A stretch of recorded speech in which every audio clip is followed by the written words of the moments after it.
समय की बात है। मथुरा राज्य में उग्रसेन नाम का एक राजा था। उसने अपनी पुत्री देवकी का विवाह वासुदेव नाम के युवक से तय की। क्रूर, दुष्ट और निर्दयी था। देवकी से अत्यंत प्रेम करता था। इसीलिए विवाह संपन्न होने के बाद कंस स्वयं उसको छोड़ने ससुराल गया।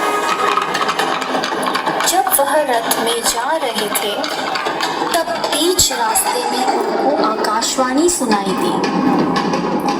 हे दुष्ट कंस, तूने इस धरती पर बहुत पाप किए हैं। इसलिए इस धरती पर से तेरे पाप नष्ट करने के लिए देवकी का 8वां पुत्र जन्म लेगा और वही तेरा विनाश करेगा। यह सुनकर कंस अत्यधिक भयभीत व क्रोधित हो गया। वह बीच रास्ते में से ही रथ को वापस मथुरा ले गया और देवकी और वासुदेव जी को बंदी गृह में डालकर बंदी बना दिया। समय बीतता गया। जैसे ही कंस को इसकी सूचना मिली, कंस ने देवकी की संतान को मार दिया। यह उसके अत्याचार की शुरुआत थी। वह बीच रास्ते में से ही रथ को जैसे ही कंस को इसकी सूचना मिली, कंस ने देवकी की संतान को मार दिया। यह उसके अत्याचार की शुरुआत थी। इस प्रकार थे, पर अंततः इस अंधकार के छटने का समय आ गया जब भगवान ने धरती पर मानव रूप धारण करते हुए जन्म लिया। उस दिन का अंधेरा तेज वर्षा हो रही थी।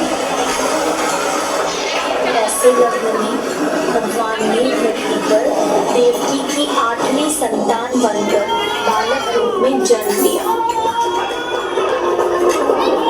जन्म लेते ही वहां एक दिव्य प्रकाश प्रकट हुआ और उस प्रकाश में से श्री विष्णु भगवान ने अपने पूर्ण अवतार में दर्शन दिए और वासुदेव से कहा, हे वासुदेव, मैंने इस धरती पर कंस जैसे दुष्ट और अत्याचारी मानव का विनाश करने के लिए कृष्ण अवतार में जन्म लिया है।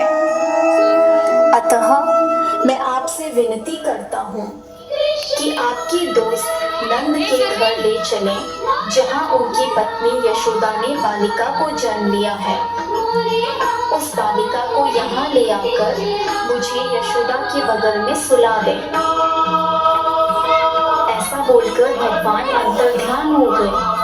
भगवान ने एक शिशु का रूप धारण किया और एक चमत्कार हुआ। वासुदेव और देवकी पीढ़ी मुक्त हो गए। कारागार के द्वार अपने आप खुल गए। जेल प्रहरी गहरी निद्रा में सो गए और ऐसे समय वासुदेव उस बालक को लेकर नंद के घर चल पड़े। तेज वर्षा के कारण यमुना नदी का बहाव बहुत तेज था, पर यमुना नदी ने वासुदेव और उनके पुत्र के लिए रास्ता बना दिया और शेषनाग ने प्रकट होकर कृष्ण भगवान को अपने फन फैलाकर तेज बारिश से बचाया।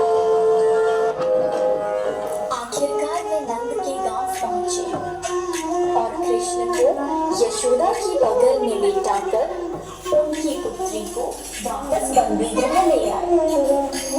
वहां पहुंचते ही बंदी गृह के दरवाजे स्वयं बंद हो गए। सारे जेल प्रहरी उस पुत्री के रोने की आवाज सुनकर जाग गए और कंस को सूचित किया। जब कंस को सूचना मिली कि वासुदेव जी की 8वीं संतान पुत्री हुई है, तो कंस उस पुत्री को मारने लगा।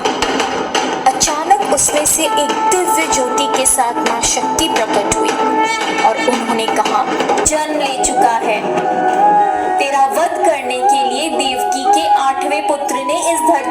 जन्म ले लिया है और वही तेरा विनाश करेगा।